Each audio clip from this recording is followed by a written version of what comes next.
Greetings, my dear students. In chapter number 2nd, 10th class chemistry, we have discussed about what are acids, base and indicator. But in our second lecture of the same lesson, we will discuss about the properties of acids. So what are the properties of acid? We will discuss here. So properties of acid we will discuss in two ways. First is physical, second is chemical. कि physical properties कौन सी होती है और chemical properties कौन सी होती हैं वो हम डिस्कस करेंगे. तो firstly we will take the physical property of physical properties of acid. Acid की फिजिकल प्रॉपर्टीज कौन कौन सी होती हैं? फिजिकल्स प्रॉपर्टी में फर्स्ट वन इज एसिड है generally sour in taste, sour in taste. Second, it produce H positive ions in aqueous solution.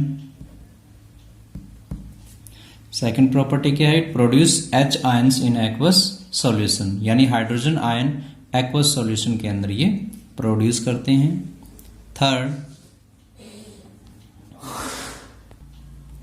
Third is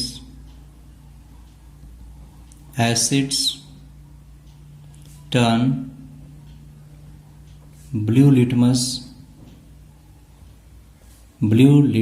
to red.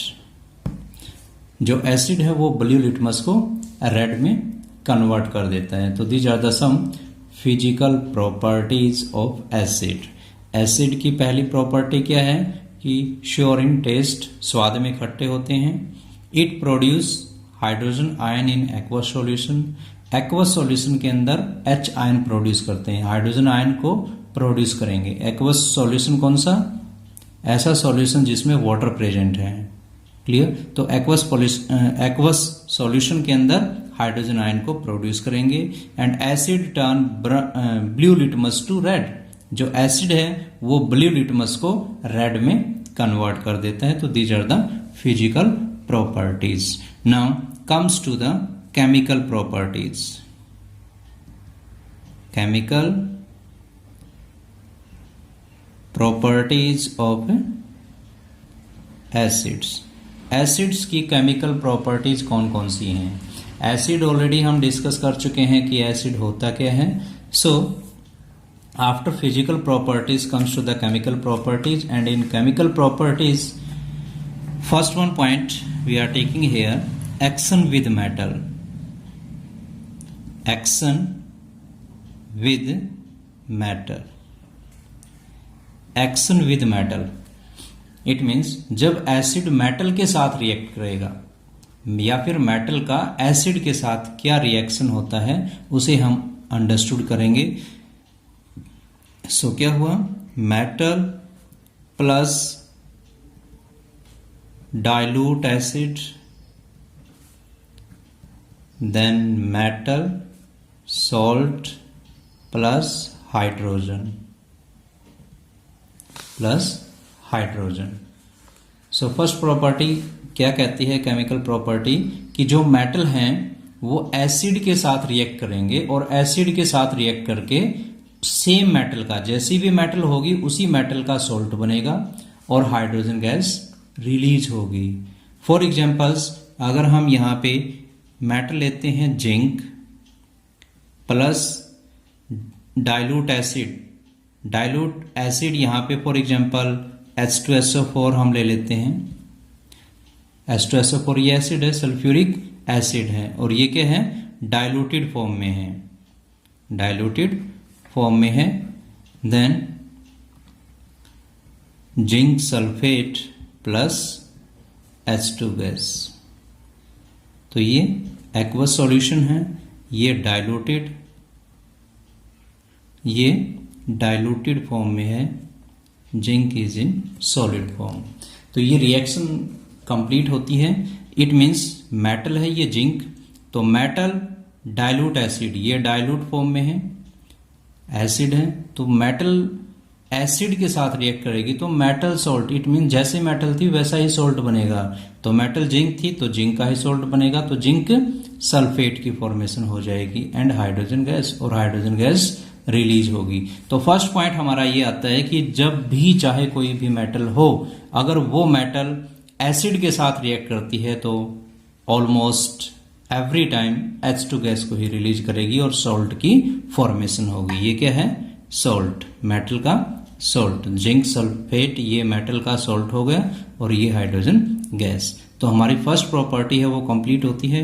You can write another one point also, for example जैसे magnesium है, magnesium HCl के साथ react करेगी, magnesium HCl के साथ react करती है तो मैग्नीशियम का ही सॉल्ट बनेगा, MgCl2 की फॉर्मेशन होगी प्लस हाइड्रोजन गैस बनेगी। तो मैग्नीशियम क्लोराइड ये क्या है? ये भी एक्वस फॉर्म में, हाइड्रोजन क्या है? ये गैस है। HCl क्या है? डाइल्यूटेड फॉर्म में है,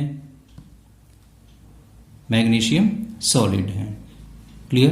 तो मैग्नीशियम एक मेटल है और मैग्नीशियम जब भी एसिड के साथ रिएक्ट करती है, चाहे वो एसिड सल्फ्यूरिक एसिड है या हाइड्रोजन क्लोराइड, तो उसी टाइप का जो है सॉल्ट उसके अंदर बन जाएगा। अगर सल्फेट की फॉर्म में है या तो मैग्नीशियम सल्फेट बनेगा, अगर क्लोराइड है तो मैग्नीशियम क्लोराइड आ जाएगा। तो ये HCl हाइड्रोक्लोरिक एसिड है तो मैग्नीशियम क्लोराइड की फॉर्मेशन हो जाएगी और हाइड्रोजन गैस रिलीज होगी। ओके, अगर इसको हम बैलेंस करते हैं तो बैलेंस करने के बाद यहाँ पे 2 राइट हो जाएगा। Now it is the balanced equation. तो फर्स्ट पॉइंट में आप क्या करेंगे? Action with metal, when metal react with acid, when metal react with acid to form metallic salt and hydrogen gas, to form metallic salt and hydrogen gas। Clear? जब भी कोई metal acid के साथ react करती है तो वो metallic salt और हाइड्रोजन गैस को रिलीज करेगी। तो फर्स्ट पॉइंट हमारा क्लियर होता है एसिड का कि एसिड मेटल के साथ रिएक्ट करेंगे और मेटल के साथ रिएक्ट करके हमेशा हाइड्रोजन गैस को रिलीज करते हैं और सॉल्ट की फॉर्मेशन होती है। Okay, now second point. Second point is action with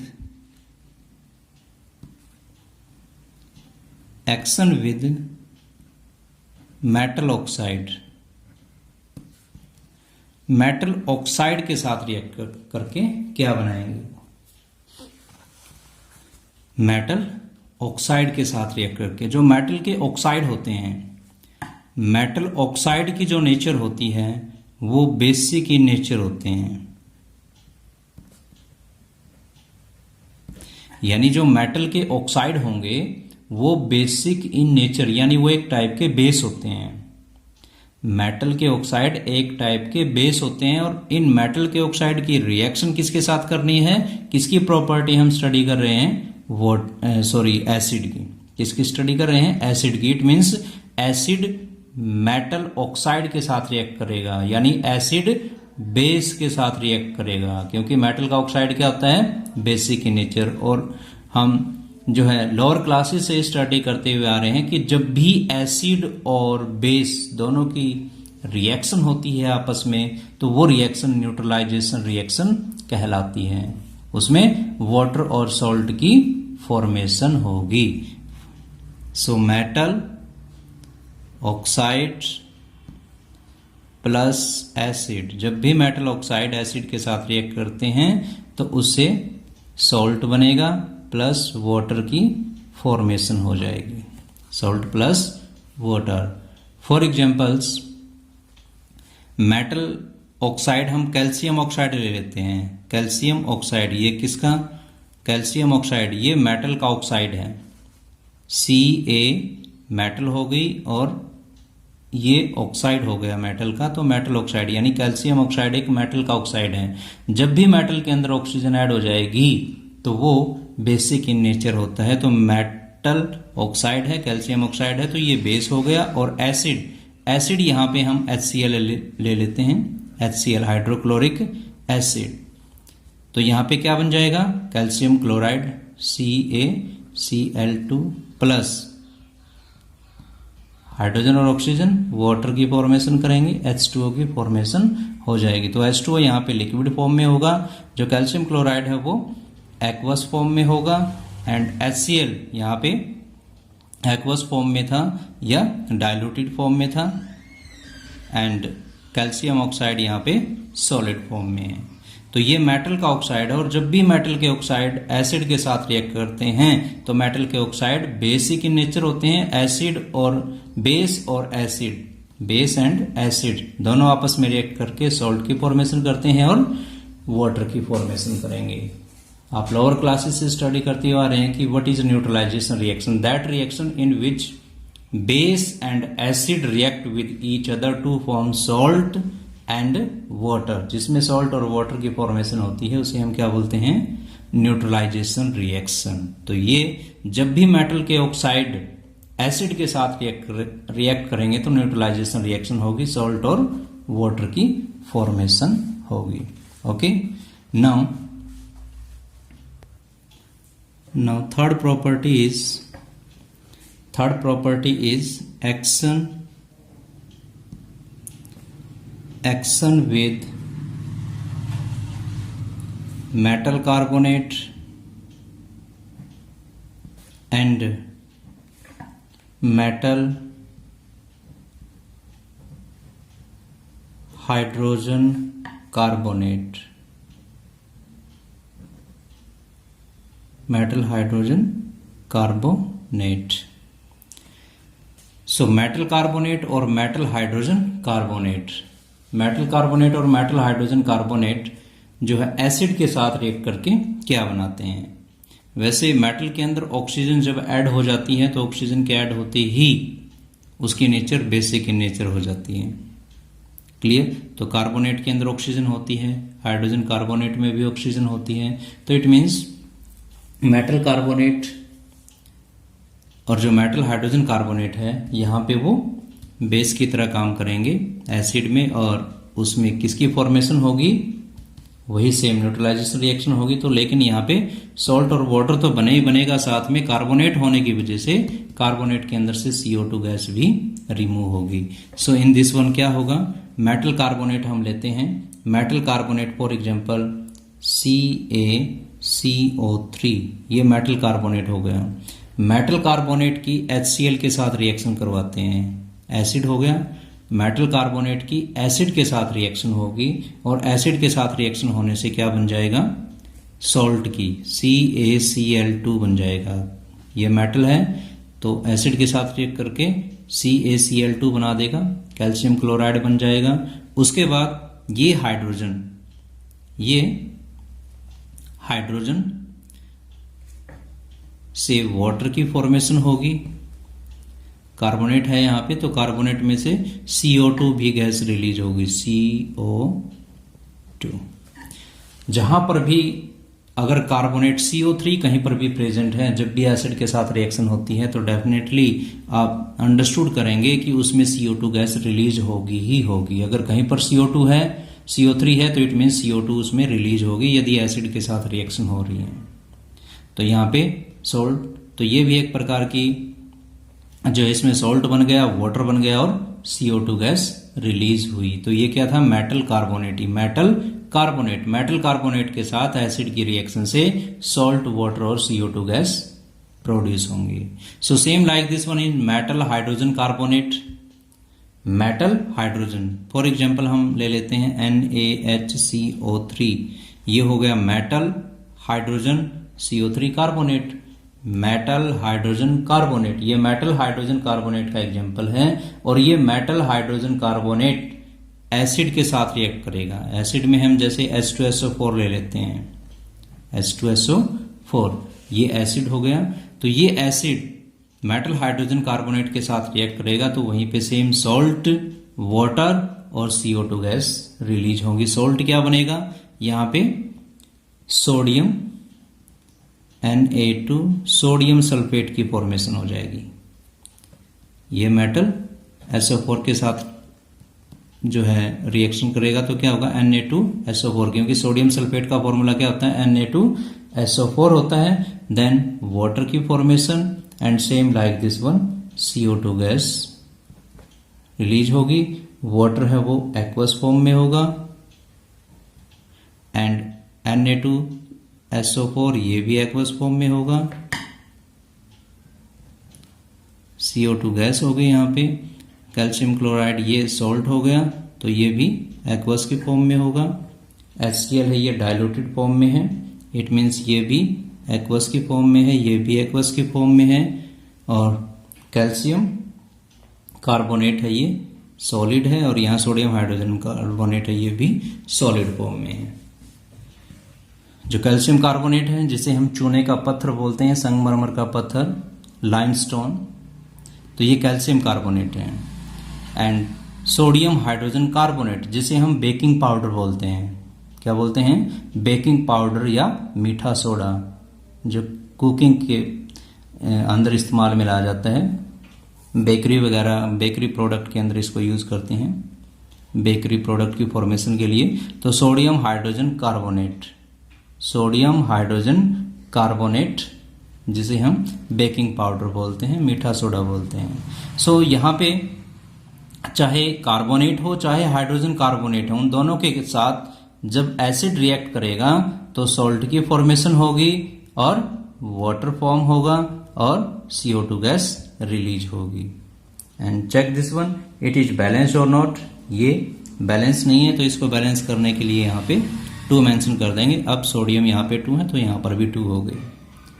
clear. And in this one यहाँ पर हाइड्रोजन 2 है बट यहाँ पे हाइड्रोजन अब 2 हो गए, तो क्लोरीन भी 2 हो गए, chlorine 2 hydrogen 2। Now both the reactions are balanced. So ये प्रॉपर्टीज थी, थर्ड प्रॉपर्टी थी हमारी कि जो मेटल कार्बोनेट और मेटल हाइड्रोजन कार्बोनेट रिएक्ट करेंगे तो सॉल्ट, वाटर और CO2 गैस रिलीज होगी। So comes to again the property, chemical property of the metal. पहली प्रॉपर्टी हमारी थी action with metal, acid react with metal. आप कैसे राइट करेंगे, कंप्लीट लाइन भी, एक सेंटेंस भी आप राइट करेंगे। When acid react with metal, when acid react with metal to form metallic salt and hydrogen gas. When metal react with acid to form or to produce metallic salt and hydrogen gas. So first property हमारी थी action with metal. Second में आप क्या right करेंगे, action with metal oxide. Metal oxide के साथ react करने से एसिड, जब भी मेटल ऑक्साइड के साथ रिएक्ट करेगा देन व्हाट हैपेंस, तो मेटल के जो ऑक्साइड होते हैं वो बेसिक इन नेचर होते हैं और ये इट मीन्स ये एक टाइप का बेस हो गया, और बेस की और जब एसिड की रिएक्शन होगी it means acid react with metal oxide to produce salt and water, salt और वाटर की फॉर्मेशन करेगा। एग्जाम्पल्स यहाँ पे है इक्वेशन में। Now third point is action with metal carbonate और मेटल हाइड्रोजन कार्बोनेट। चाहे एसिड मेटल कार्बोनेट के साथ रिएक्ट करे या फिर मेटल कार्बोनेट के साथ रिएक्ट करे, in the both situation salt, water and CO2 gas released. दोनों ही सिचुएशन में सॉल्ट भी बनेगा। सॉल्ट कैसा होगा, जैसे मेटल यूज करेंगे वैसा ही सॉल्ट बनेगा। वाटर H2O की फॉर्मेशन होगी और CO2 गैस रिलीज होगी। Next is strong and weak acid. Strong and weak acid. तो strong acid कौन से होते हैं और weak acid कौन से होते हैं, we will discuss here. Yes, अभी हमने डिस्कस किया कि जो एसिड हैं उस एसिड को जब हम वाटर में डीप करते हैं, वाटर के अंदर ऐड करवाते हैं, जब भी एसिड को वाटर में ऐड करवाएंगे तो वो H आयन प्रोड्यूस करते हैं। Clear. Acid produce H ion और hydrogen ion in water. So according to this कि वो जब वाटर के अंदर ऐड किए जाते हैं तो वो एच आयन की फॉर्मेशन करेंगे, तो वो एच आयन कम बना रहे हैं या एच आयन हाइड्रोजन आयन की ज़्यादा फॉर्मेशन हो रही है, तो उसी के अकॉर्डिंग उसे हम कहेंगे स्ट्रॉन्ग एंड वीक एसिड। तो वो एसिड एच आयन कब प्रोड्यूस करते हैं, जब वो कंप्लीटली उसके अंदर डिसोसिएट हो जाते हैं, ब्रेकअप हो जाते हैं, उसके अंदर आयोनाइज हो जाते हैं। सो स्ट्रॉन्ग एसिड और वीक एसिड कौन से होंगे? The acid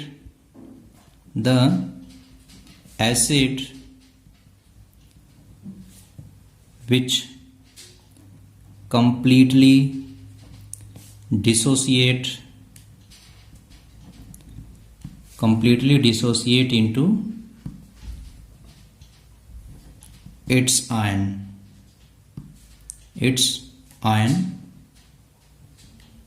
known as strong acid, उसे हम स्ट्रॉन्ग एसिड कहेंगे। या फिर अनदर वन डेफिनेशन हम क्या यूज कर सकते हैं? The acids which are ionized to large extent are known as strong acid, उसे हम क्या बोलते हैं? Strong acid. तो यहाँ पे टू टाइप की जो है, टू तरीकों से आप डेफिनेशन राइट कर सकते हैं। एक तो वो जिसमें एसिड कंप्लीटली डिसोसिएट हो जाए उसके आयन के अंदर, तो वो स्ट्रॉन्ग एसिड होते हैं।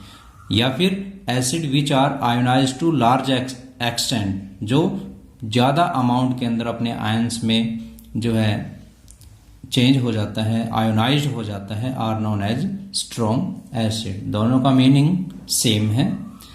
Clear? So these are the strong acid. Now weak acid इनके अपोजिट हो जाएंगे। The acids which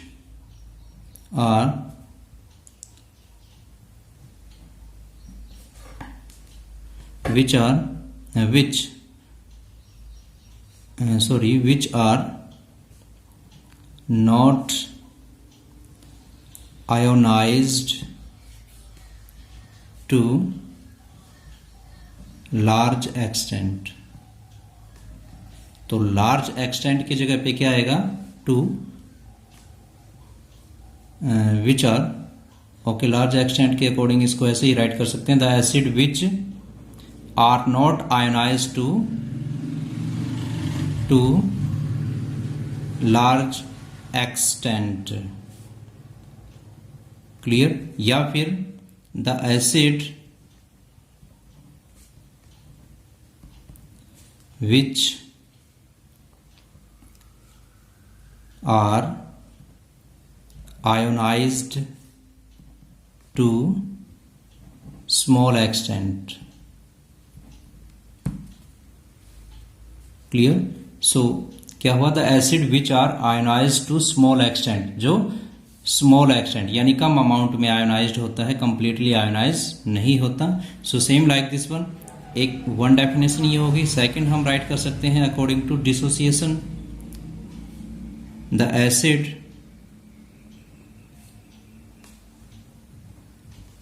which are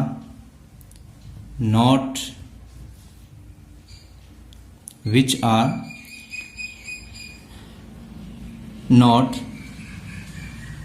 completely dissociate into its ion। The acid which are not completely dissociate into ion, यानी ऐसे acid जो completely उसके ion में dissociate नहीं होते, उसे हम क्या बोलते हैं? Weak acid, known as weak acid, known as weak acid. Clear? उसे हम क्या बोलेंगे? Weak acid. Okay, so comes to again this one, strong and weak acid. यहाँ पे देखिए the acid which completely dissociate into its ion, जो उसके ion में कंप्लीटली डिसोसिएट हो जाता है उसे हम बोलते हैं स्ट्रॉन्ग एसिड, या फिर the acid which are ionized to large extent are known as strong acid. Example जैसे फॉर एग्जाम्पल HCl है, हाइड्रोक्लोरिक एसिड एक स्ट्रॉन्ग एसिड होता है. तो ये हाइड्रोक्लोरिक एसिड हाइड्रोजन और क्लोरीन टू ही एटम से मिलकर के बनी है. तो यहाँ पे H ion plus Cl negative ion, ये कंप्लीटली डिसोसिएट हो गए. ये क्या हुआ, कंप्लीटली डिसोसिएट हो गया. तो इस वजह से ये क्या है, इसका स्ट्रॉन्ग एसिड हम इसे कहेंगे. Now comes to the weak acid.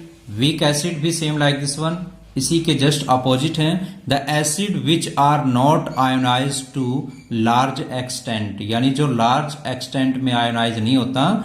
It means the acid which are ionize to small extent, जो स्मॉल एक्सटेंट के अंदर आयोनाइज होता है. या फिर the acid which are not completely dissociate into its ion, जो कंप्लीटली डिसोसिएट नहीं होता अपने आयनों में, जिसका पार्शियल डिसोसिएशन होता है, उसे हम क्या बोलते हैं, weak acid. For example acetic acid.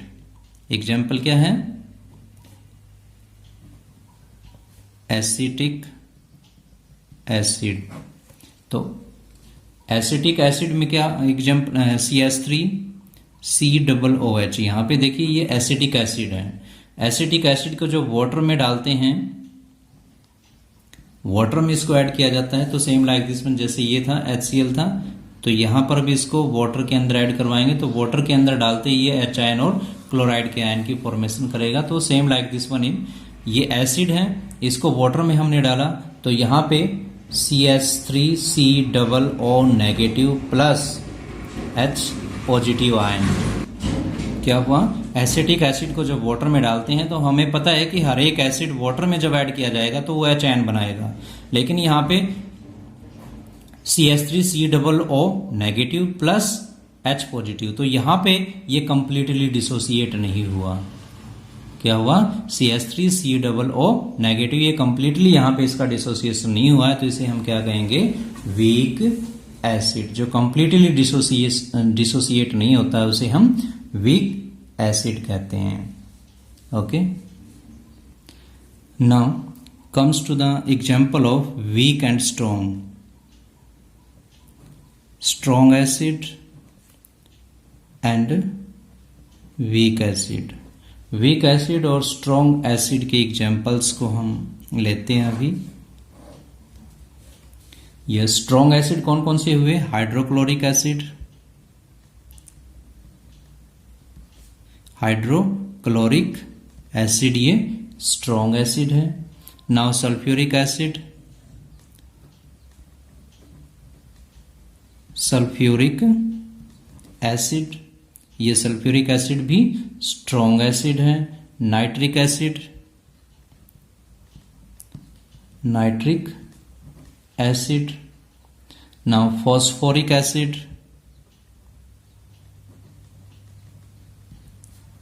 phosphoric acid. These are the some strong. 1, 2, 3, 4. These are the 4 strong acid. Clear? And now weak acid कौन से हुए, acetic acid, acetic acid, oxalic acid,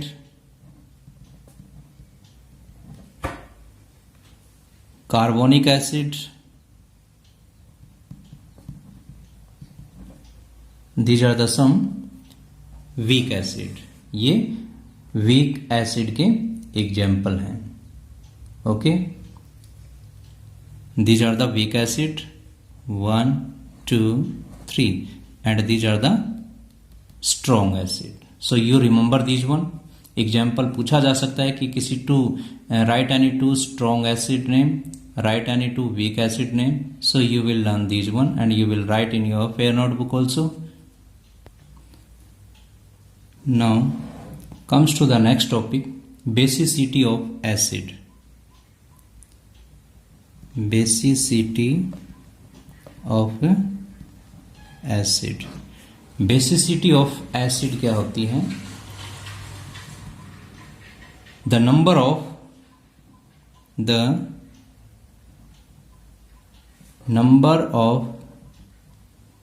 replaceable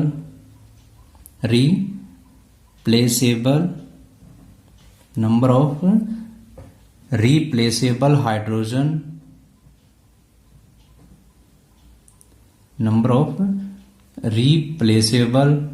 hydrogen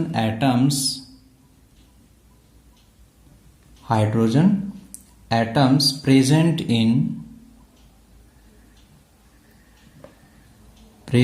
in an acid which it can release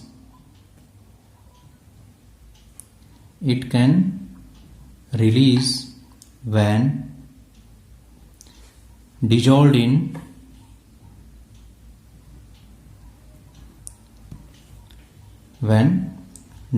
in water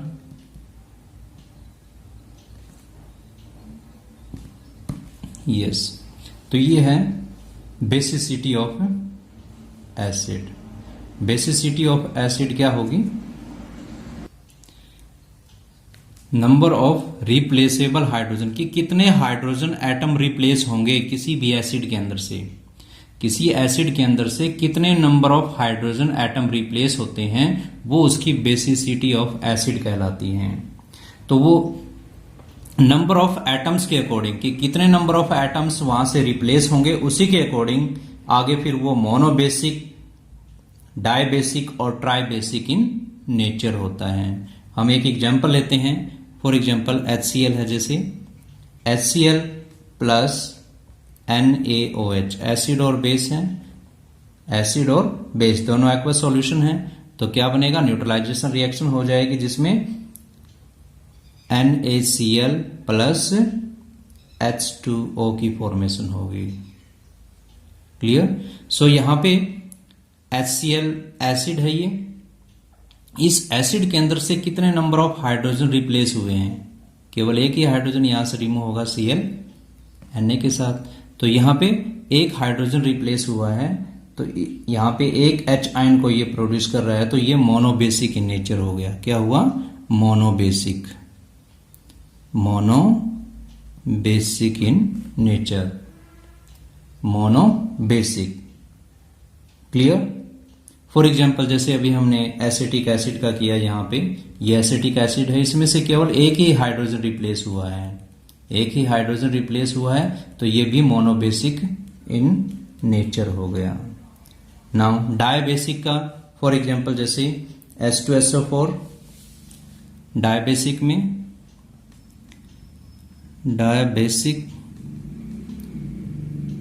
तो जो dibasic होता है, dibasic में H2SO4, dibasic में क्या हो गया?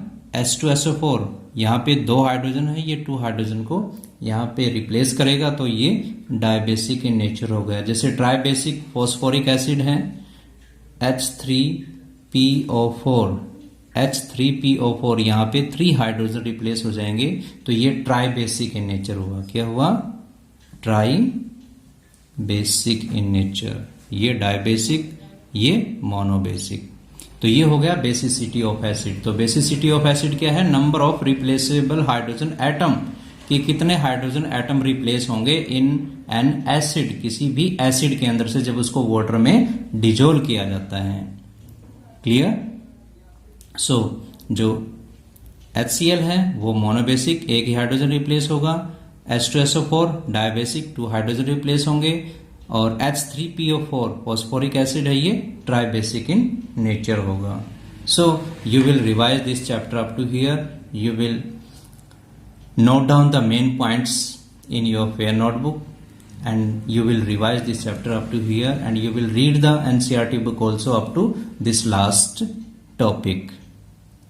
Okay, if you have any queries or any doubt, you can discuss with me. Clear? And don't forget to like, share and subscribe our channel. Thank you. Have a nice day.